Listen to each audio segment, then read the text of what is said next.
Assalamu alaikum wa rahmatullahi ta'ala wa barakatuhu. Barkanmu da wannan lokaci kuma barkanmu da sake saduwa da ku a cikin wannan shiri namu mai suna mu gyara mata, wanda cibiyar Kazimiya Herbal Medicine Center take daukar nauyin kawo muku akai-akai. Kamar yadda kuka sani, sunana Abubakar, ɗaya daga cikin masu kula da wannan shirye-shirye, kuma kamar yadda muka saba yau ma mun zo muku da hanya mafi sauki da za ku yi amfani da ita domin ku magance wasu matsaloli naku ba tare da kun sha wata wahala ba. Wanda insha Allah yau za mu faɗi abu guda ɗaya wanda kuma yana da tasiri sosai akan matsalolin kaikayin gaba. Idan kina fama da matsalan kaikayin gaba, la'alla baki san me ya kawo shi ba, ko kuma alama ce ta cewa kin yi wani abu, ko kuma mace idan ta yi shebin tana fama da irin wannan matsala din, ko kuma idan sanyi ya fara kama ta tana fama da irin wannan matsala din.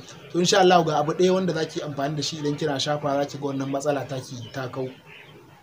Amma kafin mu je gundarin bidiyon, muna roƙo idan wannan shine zuwan ku na farko wannan tasha din, da ku danna mana alamar subscribe gashi na a ƙasa da jan rubutu, sannan kuma ku danna mana alamar ƙararrawar sanarwa domin samun sabbin shirye-shiryen mu da zarar mun samu lokaci. To mu je gundarin bidiyon kai tsaye.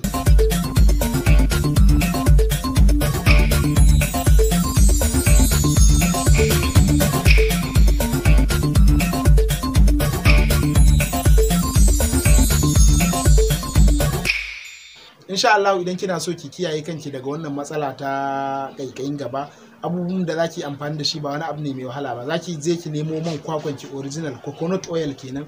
Idan kika nemo shi mai kyau, so shi zaki zo kina amfani yayin da kika wanke gaban kika tabbatar ba datti, to wannan man kwakwan shi zaki na dauka kina shafawa. Insha Allah in dai kina shafa 1, 2 zuwa 3 zaki ga kin fara jin sauki wannan a matsala din, kuma zaki iya ci gaba da amfani da shi kullum, wanda insha Allah in dai kina amfani da shi zaki ga duk wata matsala wadda za ta iya kama ki a wannan gurin zaki ga kin kiyaye ta, ko kuma kin kare kanki daga kamuwa daga ita.